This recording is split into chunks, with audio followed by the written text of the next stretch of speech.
What are you doing in my swamp? Hello everybody, this is Ogre Boy, and I'm going to be doing my review for the 2019 movie Godzilla King of the Monsters. In this movie, a group of people are wanting to unleash the monsters on Earth and let them take over the planet, and Monarch is trying to stop them, and but eventually they have to rely on Godzilla and Mothra to defeat King Ghidorah, who has been freed from being frozen in Antarctica and awakens the other titans around the world and everything. So this is a pretty decent movie. It's not like super great. I don't think it's near as good as the first Godzilla movie or Kong Skull Island, but I did still enjoy this movie quite a bit. I had really high expectations going into this movie because, like I said, I really enjoyed the other two, and I had heard bad stuff about it. I don't think this movie is near as bad as everybody said either. I know a lot of people said it focused way too much on the fighting and stuff, but I actually really don't think it did. I think it balanced the humans and the monsters pretty decently.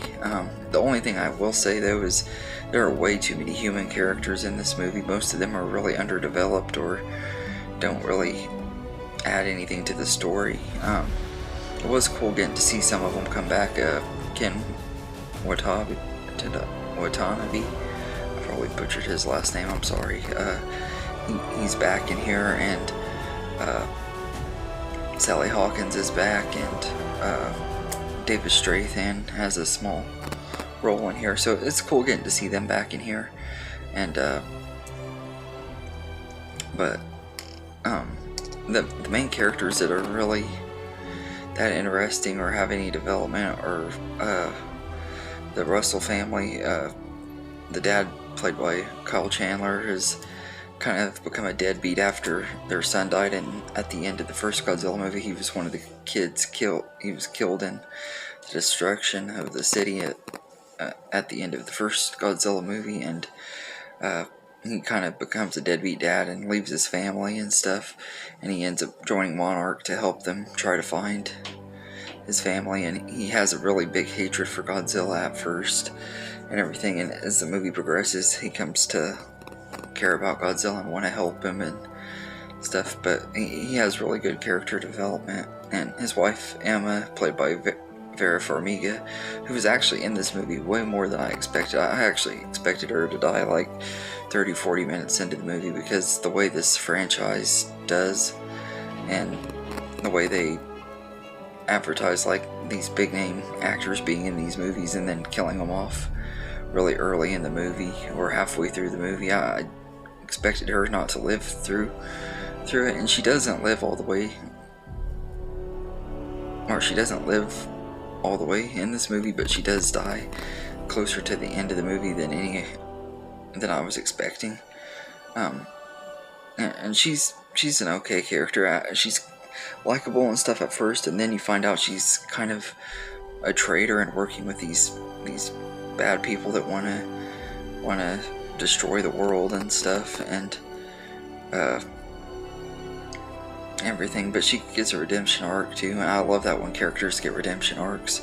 So I thought she was a good character, and their daughter Madison, played by Millie Bobby Brown, is pretty good too. I think Millie Bobby Brown is a really good actress. I love her in Stranger Things, and I think she's great in this movie too. But all of the cast in here are good, but like I said, there's just a lot that don't really have a lot to do in here, and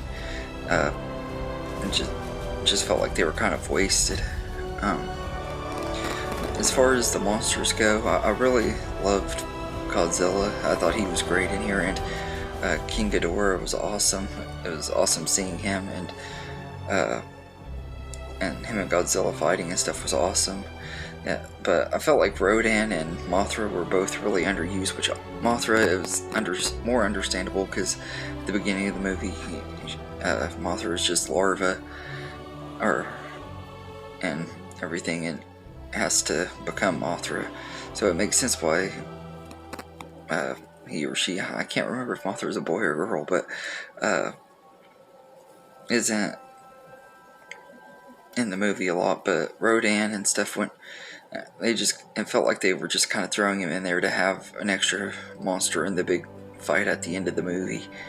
And I think it would have been a lot better if they would have maybe done a different type of, or like did a Mothra movie or something where Mothra would have to fight him in its own movie or something, and just had them two and everything. But it still was fine and everything.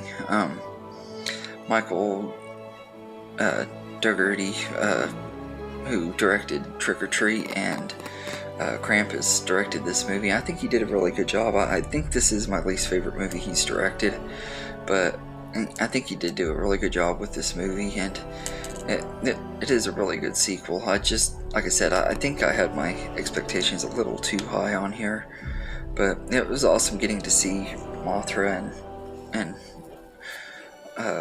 all these other monsters that because I used to watch these Godzilla movies some when I was a kid, not a whole lot, but one of the first Godzilla movies that I ever saw was Godzilla vs. Mothra, and I really liked that one quite a bit. And I've seen a few other ones, and of like the old ones, besides the crappy 1998 movie, which I might review at some point.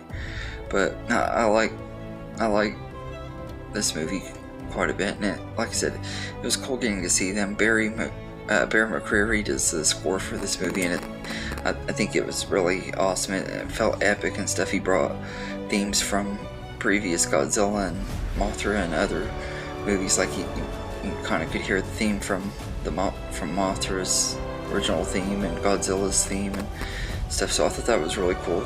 He did that and everything. The CGI in this is still really good. Not quite as good as the first Godzilla movie, because they had way too many monsters going at one time, and it's kind of hard keeping track of everybody. But the CGI was decent. Not terrible. Like I said, there are way worse movies with CGI than this, so I'm not going to complain too much on that. But yeah, I did enjoy this movie quite a bit, but I did feel a little bit disappointed. I hope that Godzilla vs. Kong is going to be a lot better.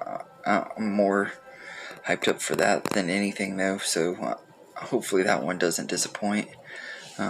But all in all, I really do enjoy this movie and everything. I'd say I'd give it a 7.5 out of 10, because I don't like it quite as much as the other two, but it still is a good one. And it's a lot better than most people had told me it was and everything. I actually really did enjoy it. I think it could have been a lot worse than it was.